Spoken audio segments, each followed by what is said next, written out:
আজ দেখাবো রুই মাছের পাতলা ঝোল হাতে বাটা মশলা দিয়ে। তার জন্য রুই মাছ আমি ভালো করে ধুয়ে নিয়েছি। এবার এটাকে নুন হলুদ মাখিয়ে আমি রেখে দেব। আমি ভালো করে নুন হলুদটা মাখিয়ে দেবো।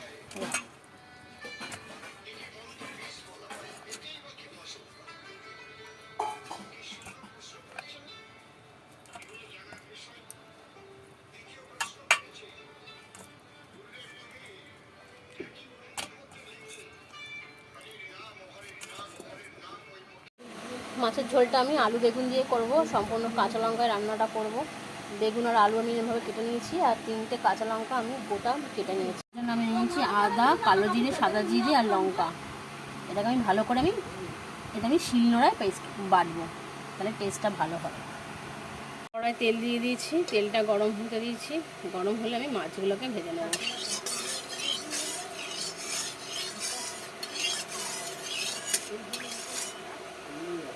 তেল গরম হয়ে গেছে, মাছগুলো আমি দিয়ে দিয়েছি। এবার সব মাছগুলো আমি ভেজে নেব। মাছগুলো আমার ভাজা হয়ে গেছে, এই মাছগুলোকে সব তুলে রেখেছি ভেজে। আমি শিলের মধ্যে মশলাগুলো নিয়ে নিচ্ছি। এবার এটা ভালো করে শিলে আমি বেটে নেব। মশলাটা বাটা কমপ্লিট। এবার এটাকে আমি তুলে নিচ্ছি। আমি মাছ ভাজার তেলের মধ্যেই আমি কালো জিরে ফোড়ন দিয়ে দিচ্ছি, আর আমি দিয়ে দেবো আলু আর কাঁচা লঙ্কাটা।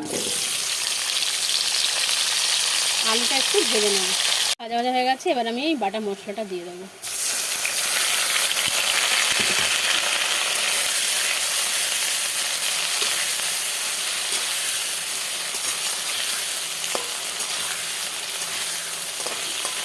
হলুদ গুঁড়ো, এবার আমি জল দিয়ে একটু দিলাম নুন। দেওয়া পর্যন্ত আমি অপেক্ষা করবো। আলুটা সিদ্ধ হয়ে গেলে আমি বেগুনটা আর মাছটা দিয়ে দেবো। সিদ্ধ হয়ে গেছে, এবার আমি বেগুনটা দিয়ে দেবো।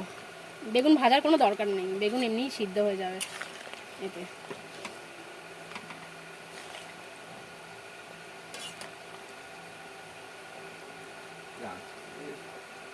মাছগুলোকে দিয়ে দেবো।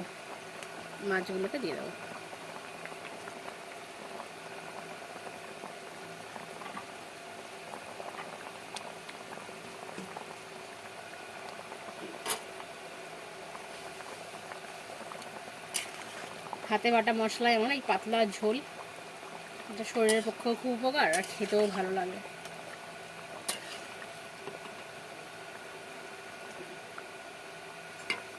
একটু হতে দেবো আমি।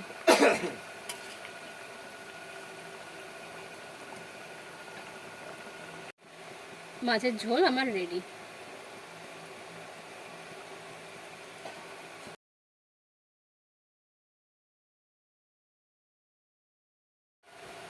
দেখুন কত সুন্দর মাছের ঝোলটা হয়েছে। মাছের ঝোলটা আমি এবার তুলব।